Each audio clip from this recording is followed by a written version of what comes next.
El Evangelio de los Hebreos es uno de los textos más citados y menos conocidos de los primeros siglos del cristianismo. No sobrevivió completo. Lo que queda son fragmentos preservados en las obras de escritores que lo leyeron, lo citaron para refutarlo o para apoyarlo, y luego dejaron que el original desapareciera. Clemente de Alejandría lo citó con respeto. Orígenes lo conocía.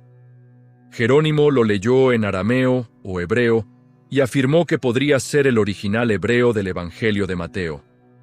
Lo que esos fragmentos muestran es versión de Jesús que difiere en puntos específicos de la que los evangelios canónicos presentan, y que preserva tradiciones que en otro lugar no aparecen. El texto circulaba entre comunidades judeocristianas de habla semítica, probablemente en Siria y Palestina. No era evangelio para gentiles ni para comunidades de tradición paulina. Era texto para personas que leían las escrituras en hebreo o arameo, que entendían las referencias a la ley y los profetas desde adentro, que situaban a Jesús dentro de la historia de Israel sin necesidad de explicar ese contexto. El idioma original era semítico y los fragmentos que llegaron en griego son traducciones. Esa base lingüística diferente no es detalle menor. Afecta cómo se nombraba a Jesús, cómo se describía al Espíritu Santo y qué tradiciones eran consideradas relevantes para entender quién era. La fecha de composición es materia de debate. Algunos estudiosos lo ubican como muy antiguo, posiblemente contemporáneo de los evangelios canónicos, o incluso anterior a algunos de ellos. Otros lo ubican en el segundo siglo como texto que combina tradiciones antiguas con elaboraciones posteriores. Lo que no se discute es que los fragmentos preservados contienen material que no aparece en ningún evangelio canónico y que en algunos casos tiene el aspecto de tradiciones primitivas que podrían preceder a las versiones más elaboradas que conocemos. La antigüedad del núcleo no puede establecerse con certeza, pero tampoco puede descartarse. Antes de continuar, recuerda suscribirte y activar la campanita para no perderte ninguna de estas interpretaciones. También cuéntame debajo de qué país eres y qué temática te gustaría explorar en los próximos videos. Ahora sí, continuamos. Jerónimo fue el estudioso antiguo que más información específica preservó sobre este texto. Afirmó haberlo copiado personalmente en la biblioteca de Cesarea. Dijo que lo que los nazarenos usaban en su tiempo era el original hebreo del cual Mateo tradujo su evangelio al griego. Esa afirmación es casi seguramente incorrecta en sus términos literales. Los estudiosos modernos no creen que el evangelio canónico de Mateo sea traducción de texto hebreo previo. Pero la afirmación de Jerónimo indica que el texto era considerado por algunos como representante de tradición muy antigua, más cercana a las fuentes originales que los textos griegos que la Iglesia mayoritaria usaba. Los fragmentos que sobreviven cubren varios momentos del ministerio de Jesús. Hay fragmento sobre el bautismo. Hay material sobre las tentaciones en el desierto. Hay versión de la parábola de los talentos diferente a la canónica. Hay relato del encuentro con el joven rico con final distinto al que conocen los lectores de Mateo, Marcos y Lucas. Y hay fragmento sobre la resurrección que incluye elemento que ningún evangelio canónico contiene. Cada uno de esos fragmentos abre pregunta sobre qué tradición estaba preservando y por qué esa tradición fue dejada fuera de los textos que la Iglesia eligió canonizar. El fragmento sobre el bautismo es el que más difiere de los evangelios canónicos en su contenido teológico. En esta versión, la madre de Jesús y sus hermanos le proponen que vayan con Juan para recibir el bautismo de remisión de pecados. Jesús responde con pregunta que cambia completamente el significado del evento. Pregunta en qué ha pecado para que deba ir a ser bautizado por Juan, a menos que lo que acaba de decir sea ignorancia. Esa respuesta implica que Jesús considera que no necesita bautismo de arrepentimiento porque no ha pecado, pero va de todas formas. Y lo que ocurre cuando entra al agua no es lo mismo que en ningún otro relato del bautismo que existe. Lo que el Espíritu le dice en ese momento no aparece en ningún otro texto del periodo. Cuando Jesús entra al agua del Jordán, en el Evangelio de los Hebreos, toda la fuente del Espíritu Santo, desciende sobre él y reposa en él. El texto usa lenguaje que identifica al Espíritu Santo como entidad femenina. En hebreo y en arameo, la palabra para espíritu, ruah, es femenina. El texto preserva esa gramática y sus implicaciones teológicas. El Espíritu habla a Jesús y lo llama Hijo mío. Le dice que en todos los profetas lo esperaba para que viniera y reposara en él. Le dice que él es su reposo, que él es su Hijo primogénito, que reina para siempre. Esa descripción del Espíritu Santo como entidad materna que esperaba en los profetas y que finalmente encuentra en Jesús el reposo que buscaba, es teología que no aparece en ningún evangelio canónico. No es simple adorno narrativo. Es declaración sobre la naturaleza del Espíritu, sobre su relación con la historia de Israel y sobre el significado del bautismo de Jesús. Las comunidades que usaban este texto entendían al Espíritu de manera diferente a la que se desarrollaría en la teología trinitaria posterior. No como tercera persona de Trinidad masculina, sino como presencia divina femenina que acompañó a Israel desde el principio. El fragmento sobre las tentaciones en el desierto tiene diferencia notable respecto a los relatos canónicos. En Mateo y Lucas, el diablo lleva a Jesús al pináculo del templo y al monte alto en visión o en traslado físico, cuya naturaleza no se especifica completamente. En el Evangelio de los Hebreos, es el Espíritu el que toma a Jesús por uno de sus cabellos y lo lleva al monte Tabor. El mismo Espíritu que descendió sobre él en el bautismo y que habló como madre, ahora lo transporta físicamente al lugar de la tentación. Esa continuidad del papel del Espíritu como agente activo en la historia de Jesús es característica que el texto mantiene consistentemente. La versión de la parábola de los talentos que aparece en los fragmentos del Evangelio de los Hebreos difiere significativamente de la versión de Mateo. En la versión canónica, el siervo que enterró su talento por miedo es condenado. En la versión del Evangelio de los Hebreos, hay 3 siervos con características distintas. Uno que dilapidó los bienes de su señor con prostitutas y flautistas recibe cárcel. Uno que multiplicó los bienes recibe elogio. Pero hay tercer siervo que simplemente los ocultó, y su destino es reprensión, no condenación severa. La gradación moral entre los 3 casos es más elaborada que en la versión canónica. El fragmento sobre el joven rico es uno de los más estudiados. En los evangelios canónicos, el joven pregunta ¿qué debe hacer para heredar la vida eterna? Jesús le dice que guarde los mandamientos. El joven responde que los ha guardado desde su juventud.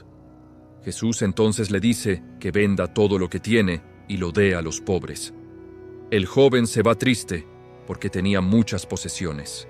En el Evangelio de los Hebreos, el joven hace las mismas afirmaciones, pero Jesús le responde de manera que el texto canónico no incluye. Jesús le dice que la ley y los profetas dicen que debes amar al prójimo como a ti mismo. Y entonces mira alrededor y ve a muchos hermanos suyos cubiertos de estiércol, muriéndose de hambre, mientras su casa está llena de bienes. Jesús le dice al joven que va a los hijos de Abraham, de Isaac y de Jacob, que están muriendo de hambre, y que les dé lo que necesitan. Lo que la versión del Evangelio de los Hebreos añade es la imagen concreta de los pobres que el joven rico ha ignorado. No es instrucción abstracta de vender todo, es señalamiento específico de personas reales en situación real que están sufriendo mientras él acumula. El joven no se va simplemente triste. El texto indica que comenzó a rascarse la cabeza porque el mandamiento no le agradaba. Esa imagen corporal de incomodidad es detalle que la versión canónica no tiene, y que hace al personaje más humano en su resistencia. El fragmento sobre la resurrección es el que más ha llamado la atención de los estudiosos modernos, porque contiene elemento que ningún evangelio canónico incluye.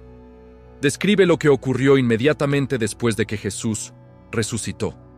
Entregó el lienzo al siervo del sacerdote y fue a Santiago. Santiago había jurado que no comería pan desde la hora en que bebió del cáliz del Señor hasta que lo viera resucitado de entre los muertos. Jesús aparece ante Santiago y le dice que traigan mesa y pan. Toma el pan, lo bendice y se lo da a Santiago. Y le dice que el Hijo del Hombre ha resucitado de entre los muertos. Ese fragmento es notable por varias razones. Santiago, el hermano de Jesús, no era seguidor durante el ministerio público según los evangelios canónicos. Sus hermanos no creían en él, dice Juan. Pero aquí aparece como figura que hizo voto de ayuno esperando la resurrección, que conocía la última cena porque menciona el cáliz del Señor, y que recibe de Jesús resucitado la primera aparición descrita en el Evangelio de los Hebreos. 1 Corintios de Pablo menciona que Jesús se apareció a Santiago en su lista de apariciones. El Evangelio de los Hebreos es el único texto que narra el contenido de esa aparición con algún detalle. Lo que el fragmento de Santiago revela sobre la tradición que el Evangelio de los Hebreos preserva es significativo.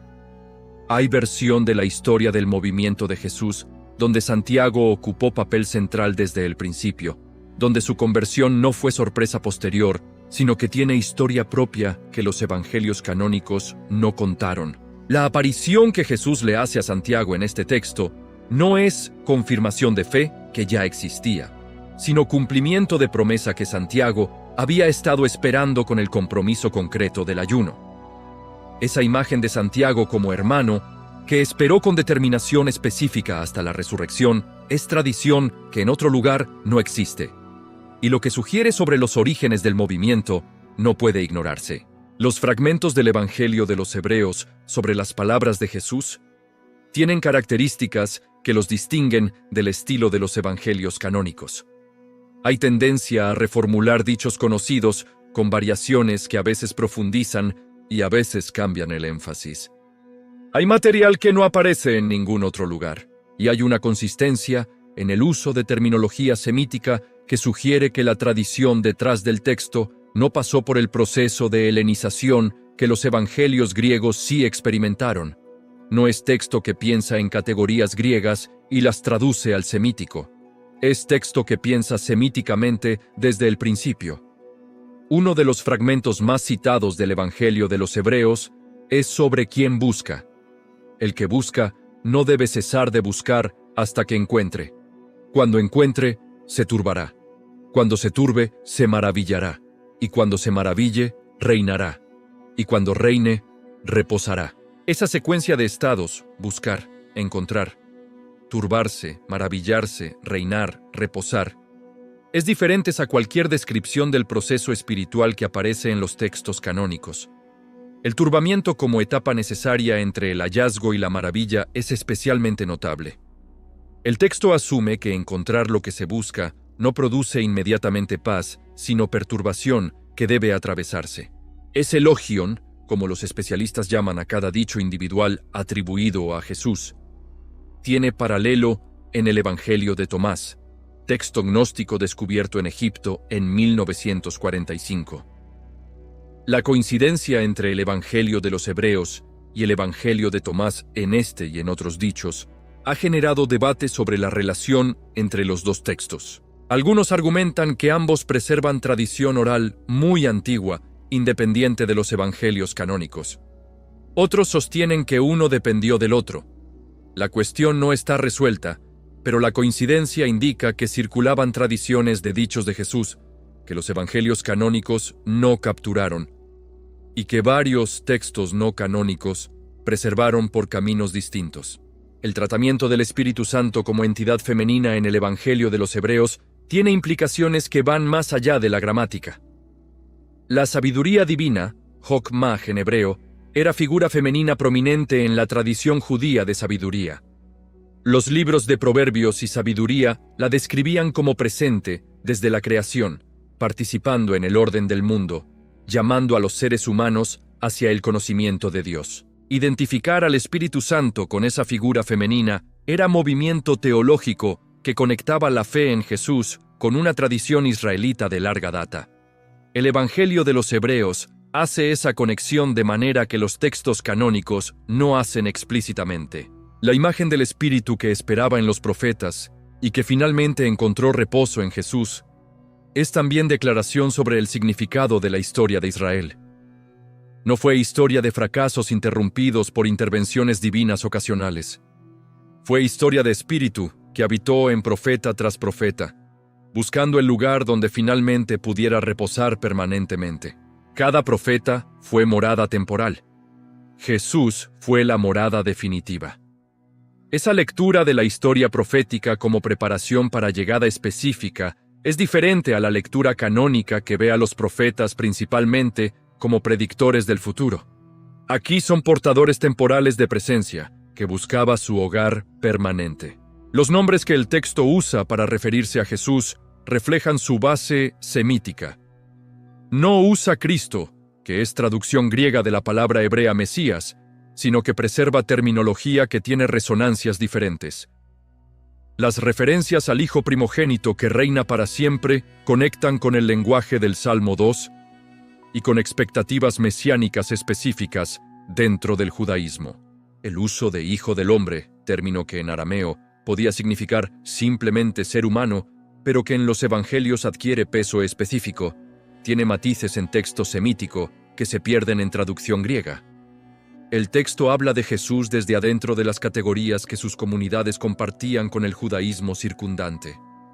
La relación entre el Evangelio de los Hebreos y la comunidad nazarena que también usaba el Evangelio de los Nazarenos es uno de los problemas más complejos del estudio de estos textos. Jerónimo a veces parece confundir los dos, o usarlos como si fueran el mismo. Algunos fragmentos que cita, como del Evangelio de los Hebreos, podrían pertenecer al Evangelio de los Nazarenos y viceversa. Los estudiosos modernos han intentado separar los fragmentos con criterios distintos, pero sin consenso definitivo. Lo que puede decirse con seguridad es que había textos en idioma semítico que circulaban entre comunidades judeo-cristianas y que preservaban tradiciones distintas a las de los evangelios canónicos griegos. El fragmento que Orígenes citó sobre el logion del que busca tiene contexto en su obra que revela cómo lo entendía. Orígenes lo cita al comentar pasaje de Jeremías y lo usa para ilustrar ideas sobre el proceso del conocimiento espiritual. Lo que es significativo es que Orígenes, quien era pensador cuidadoso y no citaba textos a la ligera, consideró este logion auténtico, o al menos digno de ser usado en contexto teológico serio. No lo presenta como curiosidad herética, sino como enseñanza que ilumina lo que está explicando. Esa actitud de Orígenes hacia el texto es diferente a la hostilidad que otros escritores del mismo periodo mostraban hacia textos no canónicos. Clemente de Alejandría citó el Evangelio de los Hebreos en contexto que revela comunidad específica de lectores. Lo cita cuando habla de quienes son dignos de recibir los misterios más profundos. El fragmento que usa en ese contexto habla de maravilla como meta del proceso espiritual, que quien se maravilla reinará y que quien reina reposará. Clemente integra esa enseñanza en su propio sistema de gnosis cristiana sin distancia crítica ni señal de que lo considera problemático. Para Clemente, el Evangelio de los Hebreos era texto que contenía enseñanza de alto valor para quienes estaban en etapas avanzadas del proceso espiritual. El Evangelio de los Hebreos preserva versión del logión sobre el Espíritu, como madre que tiene paralelo en el Evangelio de Tomás, pero también en el Evangelio de Felipe, otro texto no canónico. En el Evangelio de Felipe hay pregunta retórica. ¿Cómo puede una mujer dar a luz a una mujer? La pregunta hace referencia a la idea de que el Espíritu no puede ser madre de Jesús, porque el Espíritu es femenino, y Jesús no lo es. Esa polémica interna entre textos no canónicos indica que la afirmación del Evangelio de los Hebreos sobre el Espíritu como madre fue conocida y debatida en círculos que leían textos alternativos, no solo ignorada por la tradición principal. La imagen de Jesús, tomado por un cabello por el Espíritu que lo lleva al monte Tabor, tiene paralelo en el libro de Ezequiel, donde el profeta es tomado por un mechón de su cabello y transportado en visión a Jerusalén. Esa alusión a Ezequiel no es accidental. El texto está situando la experiencia de Jesús en la tradición de los profetas que recibieron visiones y fueron transportados por el Espíritu para recibir revelación. La diferencia es que en el Evangelio de los Hebreos, el Espíritu que transporta a Jesús es el mismo que reposó en él en el bautismo. No una fuerza impersonal que actúa desde afuera. Es relación establecida que continúa operando. Los fragmentos sobre la parábola de los talentos y el joven rico revelan tendencia del Evangelio de los Hebreos a hacer más concreta y más exigente la enseñanza sobre la riqueza y la pobreza.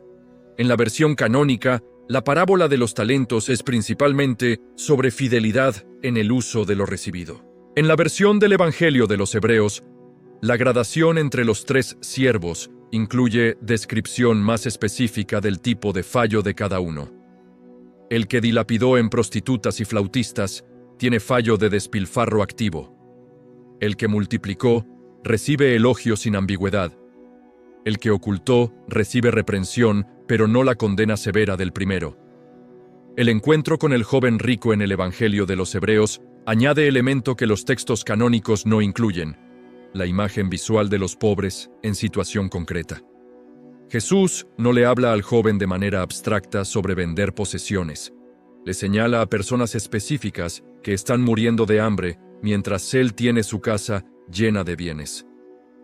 Esa concreción hace la exigencia más difícil de evadir mediante interpretación espiritualista. No es mandato de desapego interior. Es mandato de redistribución material hacia personas reales que el joven puede ver con sus propios ojos si mira en la dirección correcta. La reacción corporal del joven, rascarse la cabeza porque el mandamiento no le agradaba, es detalle narrativo de un tipo que los evangelios canónicos raramente incluyen. La mayoría de los personajes de los evangelios canónicos reaccionan verbalmente o con acciones claramente definidas. La incomodidad corporal como señal de conflicto interno entre lo que se sabe que es correcto y lo que se desea hacer es forma más psicológicamente específica de caracterización.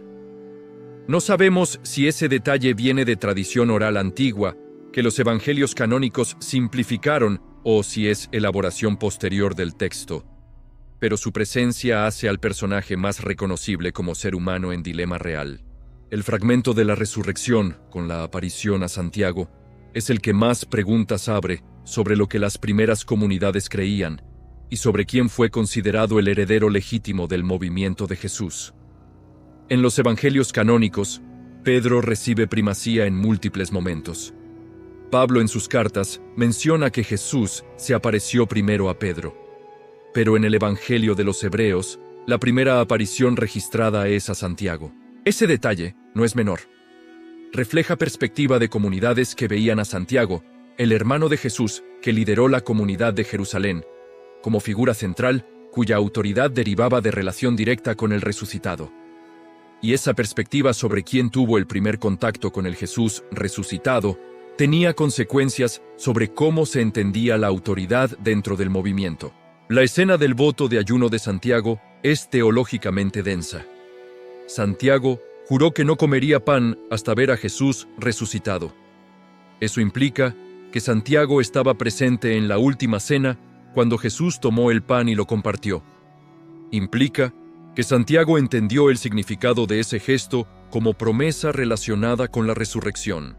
Implica que la espera de Santiago durante los días entre la crucifixión y la resurrección fue espera activa marcada por compromiso concreto, no desesperación pasiva. Esa imagen de Santiago como testigo de la última cena y guardador de promesa hasta la resurrección es tradición completamente ausente de los evangelios canónicos. La comida que Jesús comparte con Santiago después de la resurrección tiene estructura que recuerda a los relatos eucarísticos. Jesús toma el pan, lo bendice, lo parte y lo da. Esos 4 gestos son los mismos que aparecen en los relatos de la Última Cena y en el relato de Emaús en Lucas. La repetición de esa estructura en la aparición a Santiago sugiere que el Evangelio de los Hebreos entendía esa comida como continuación del gesto eucarístico iniciado en la Última Cena. La resurrección no rompe la continuidad de la mesa compartida, la restaura y la extiende hacia adelante. El lenguaje que Jesús usa al aparecer ante Santiago en el Evangelio de los Hebreos es llamativo. Dice que el Hijo del Hombre ha resucitado de entre los muertos. Habla de sí mismo en tercera persona usando el título Hijo del Hombre. Esa forma de habla es característica de los evangelios canónicos, especialmente de Marcos, donde Jesús frecuentemente se refiere a sí mismo en tercera persona como Hijo del Hombre. Su presencia en el Evangelio de los Hebreos sugiere que esa forma de habla pertenece a tradición antigua y no es creación de un solo evangelista. Lo que los fragmentos del Evangelio de los Hebreos no preservan es igualmente significativo. No hay material sobre la infancia de Jesús. No hay relatos de milagros en el formato que los evangelios canónicos usan. No hay discursos largos como los del Evangelio de Juan o el Sermón de la Montaña de Mateo. Los fragmentos que sobrevivieron son todos de momentos específicos: el bautismo, las tentaciones, algunos dichos, el joven rico, la resurrección. Si el texto original era más extenso, la selección de fragmentos que los autores patrísticos eligieron citar revela qué era lo que encontraban útil o problemático en él. Jerónimo afirmó haber leído y copiado el texto en la biblioteca de Cesarea, donde lo había depositado la comunidad nazarena. Esa biblioteca, fundada por Orígenes y expandida por Eusebio de Cesarea, era uno de los centros de estudio más importantes del mundo cristiano antiguo. El hecho de que el Evangelio de los Hebreos estuviera allí indica que no era texto marginal o secreto. Era texto conocido y accesible a quienes tuvieran interés en estudiarlo. Su eventual desaparición no fue resultado de supresión violenta, sino de proceso más gradual de pérdida de relevancia a medida que las comunidades que lo usaban disminuyeron. La afirmación de Jerónimo de que el texto podría ser el original hebreo del Evangelio de Mateo fue influyente durante siglos y sigue apareciendo en discusiones populares. Los estudiosos modernos la rechazan por razones filológicas y textuales. El Evangelio canónico de Mateo fue escrito en griego desde el principio, no traducido del hebreo o arameo, pero la persistencia de esa afirmación en la tradición indica que había algo en el texto que hacía plausible la conexión con la más judía de las tradiciones evangélicas canónicas. El Evangelio de los Hebreos y el Evangelio canónico de Mateo comparten énfasis en cumplimiento de las escrituras judías que los distingue de Marcos y Lucas. La pregunta de si el Evangelio de los Hebreos era texto unitario o colección de tradiciones, que diferentes compiladores usaron de maneras distintas, sigue siendo debatida. Los fragmentos que sobreviven son suficientemente coherentes en perspectiva teológica como para sugerir texto con carácter propio. Pero hay diferencias entre los fragmentos citados por distintos autores que podrían indicar que no todos estaban usando exactamente el mismo texto. La fluidez de los textos en la antigüedad, antes de la estandarización que la imprenta haría posible, significa que versiones distintas de un mismo texto podían circular simultáneamente sin que los usuarios lo percibieran necesariamente como problema. El uso que Clemente de Alejandría hacía del Evangelio de los Hebreos revela algo sobre cómo funcionaba la autoridad textual en las comunidades del segundo siglo. Clemente citaba a Platón, a los estoicos, a poetas griegos, a textos judíos y a textos que consideraba expresión de tradición cristiana auténtica. Todo en el mismo contexto, sin jerarquía rígida entre las fuentes. El Evangelio de los Hebreos entraba en esa categoría de fuente útil y respetable. Para Clemente, no había contradicción entre usarlo y usar también los evangelios que eventualmente serían canonizados. El proceso de canonización todavía no había cerrado esas fronteras con la rigidez que tendrían después. La comunidad que produjo el Evangelio de los Hebreos tenía posición específica respecto a la ley mosaica. Los fragmentos no incluyen nada que indique rechazo de la ley, ni nada que indique el tipo de conflicto con los fariseos que los evangelios canónicos, especialmente Mateo, describen extensamente. La imagen de Jesús en este texto es de maestro judío que enseña dentro de la tradición sin el dramatismo confrontacional que otros textos enfatizan. Eso no significa que el texto evitara el conflicto, sino que los fragmentos que sobrevivieron no lo capturaron o que no era el aspecto de la enseñanza de Jesús que la comunidad encontraba más relevante para sus necesidades. El logion, sobre quien busca que aparece en el Evangelio de los Hebreos, tiene importancia especial en la historia de la espiritualidad cristiana, porque describe proceso de transformación sin recurrir al lenguaje de sacrificio o de expiación que domina otras tradiciones. No habla de Jesús muriendo por los pecados del mundo. Habla de proceso que ocurre en el buscador mismo. El turbamiento como etapa del proceso es especialmente significativo porque reconoce que el encuentro con la verdad no produce paz inmediata, sino desorientación. Esa honestidad sobre el coste psicológico del crecimiento espiritual es inusual en textos religiosos que tienden a prometer paz y certeza. La secuencia de buscar, encontrar, turbarse, maravillarse, reinar y reposar puede leerse como descripción de proceso iniciático que las comunidades que usaban este texto reconocían en su propia experiencia. Las etapas no son abstractas. Corresponden a estados que alguien que ha buscado profundamente puede reconocer como descripción de lo que vivió. La turbación antes de la maravilla es la etapa que más distingue este logion de descripciones más simples del camino espiritual. Implica que hay momento donde lo encontrado desorienta antes de iluminar, y que ese momento no es señal de error, sino parte necesaria del proceso. El hecho de que el Evangelio de los Hebreos use el término hijo primogénito para referirse a Jesús en el contexto de lo que el Espíritu le dice en el bautismo, tiene resonancias específicas en el judaísmo. Israel era llamado hijo primogénito de Dios en el Éxodo. El rey davídico era llamado hijo primogénito en el Salmo 89. La aplicación de ese título a Jesús no era invención nueva, sino aplicación de terminología establecida a figura específica. El texto no necesita explicar ese uso a su audiencia judeo-cristiana, porque ellos ya conocen la resonancia del término y entienden lo que implica aplicarlo a Jesús. La descripción del Espíritu, como el que esperaba en todos los profetas, tiene implicación específica para la lectura de las Escrituras hebreas. Si el Espíritu que reposó en Jesús es el mismo que había estado presente en cada profeta, entonces toda la historia profética de Israel es historia de ese Espíritu buscando hogar permanente. Isaías, Jeremías, Ezequiel, todos los profetas menores eran moradas temporales. Sus palabras eran palabras del Espíritu que aún no había encontrado su lugar definitivo.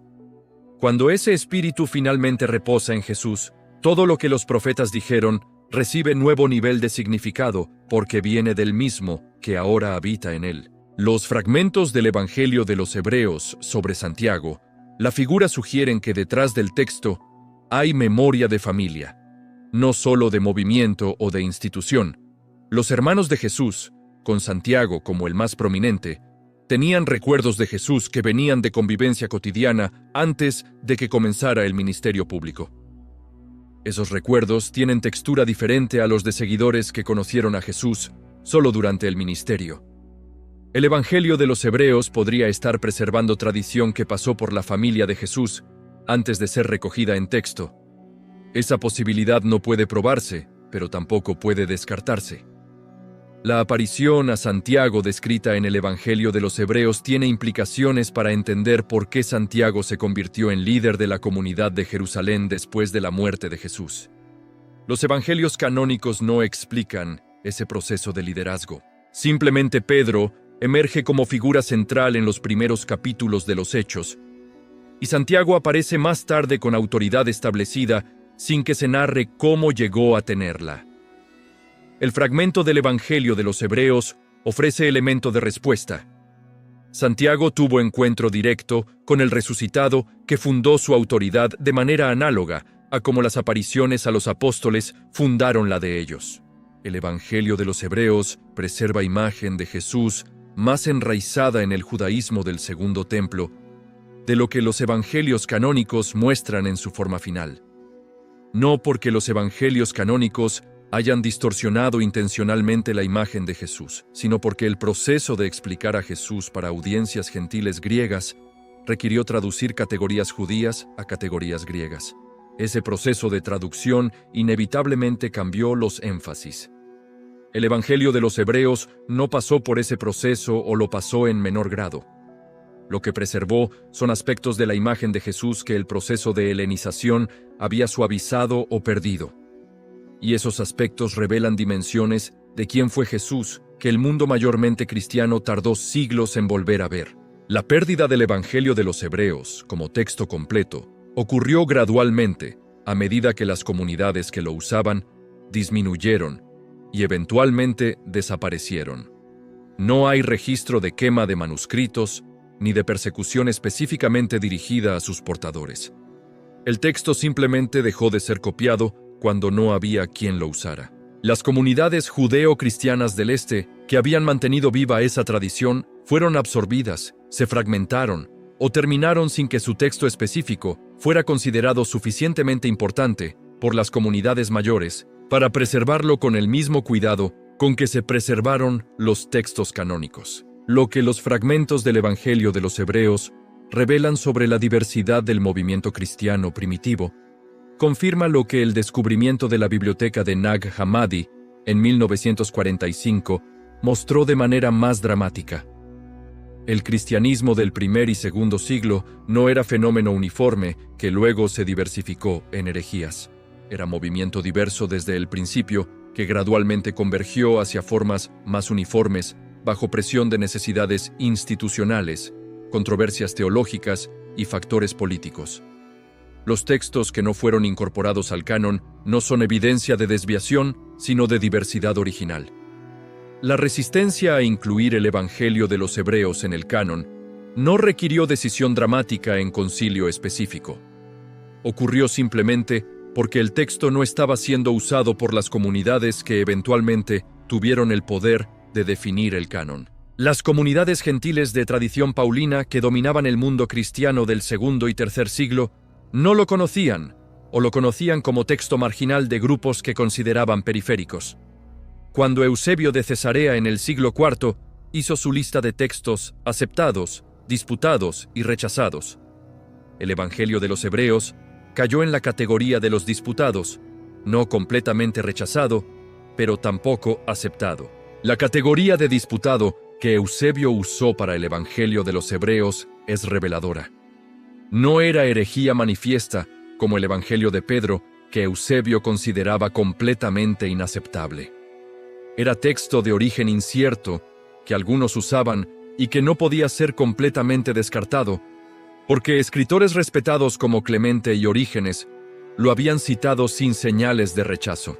Esa posición intermedia refleja la ambigüedad real que el texto generaba en las mentes de quienes lo evaluaban. Tenía valor, pero no tenía la legitimidad apostólica clara que los textos finalmente canonizados podían reclamar. El criterio de apostolicidad que la Iglesia usó para el proceso de canonización favorecía textos que podían rastrearse a apóstoles específicos del círculo de los 12. Mateo era apóstol, Juan era apóstol, Lucas tenía conexión con Pablo y Pedro, Marcos tenía conexión con Pedro. El Evangelio de los Hebreos no podía hacer reclamación similar de manera que fuera aceptada por las comunidades que dominaban el proceso de canonización. Que sus tradiciones pudieran ser antiguas y auténticas no era argumento suficiente si no venían etiquetadas con nombre apostólico reconocible.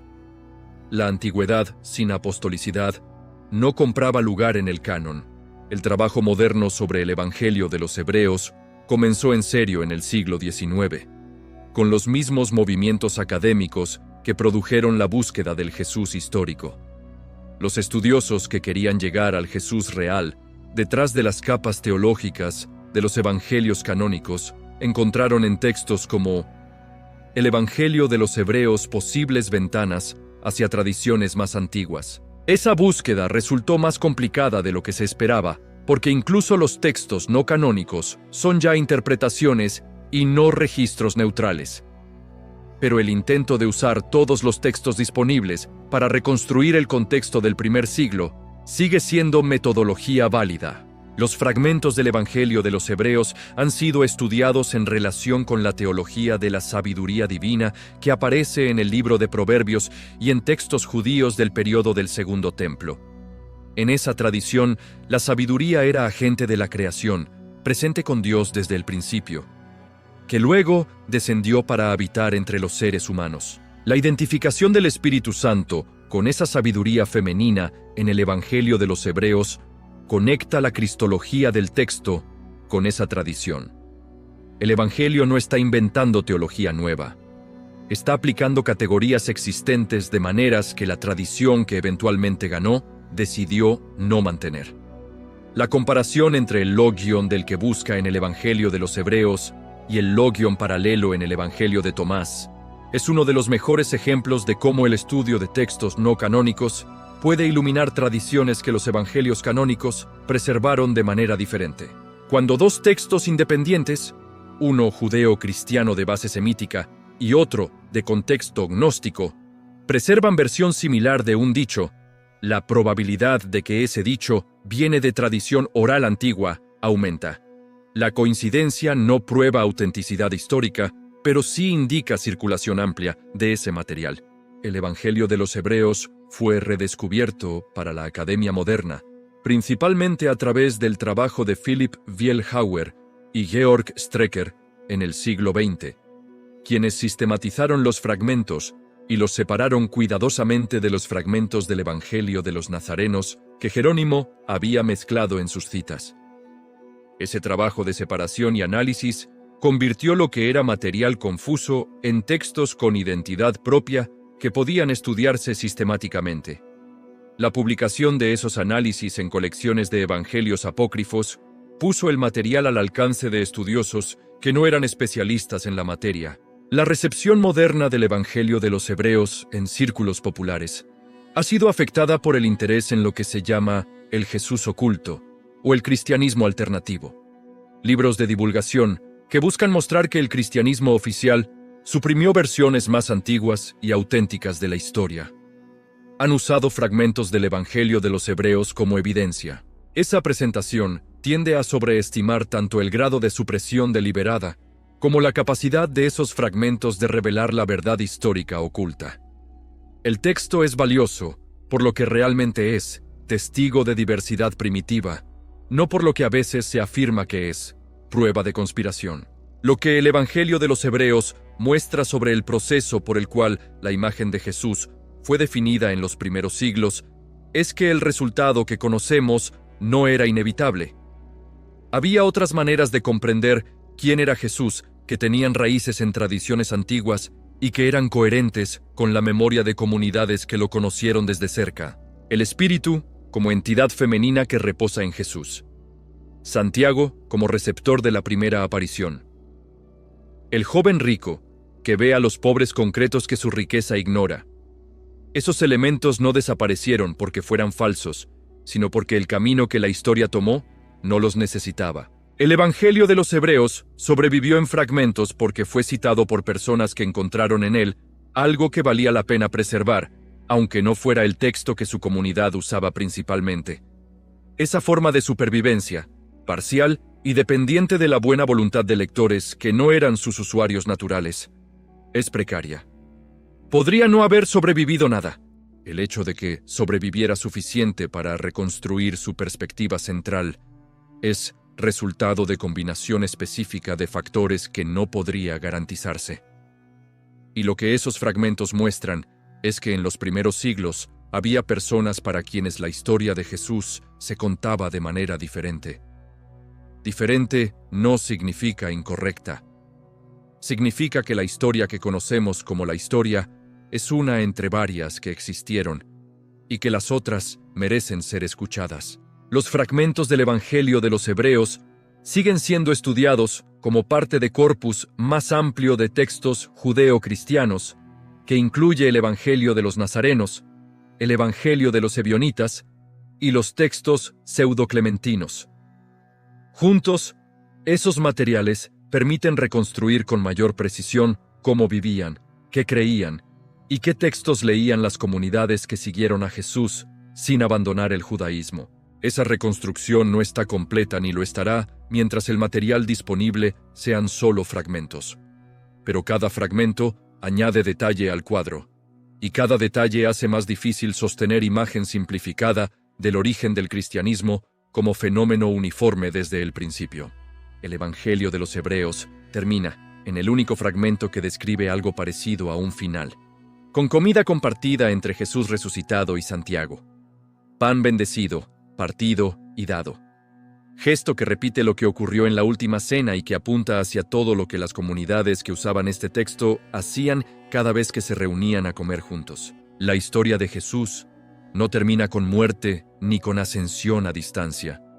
Termina con comida en mesa compartida con hermano de sangre que esperó con voto de ayuno la promesa del resucitado. Esa imagen final dice algo sobre quién era Jesús para las comunidades que preservaron estas tradiciones. No figura distante de gloria celestial, sino presencia cercana que comparte pan con los que esperaron. Hasta acá el análisis de hoy. En Profecía Codificada exploramos textos antiguos, profecías y escrituras prohibidas desde una lectura distinta, observando patrones, estructuras y significados que suelen pasar desapercibidos.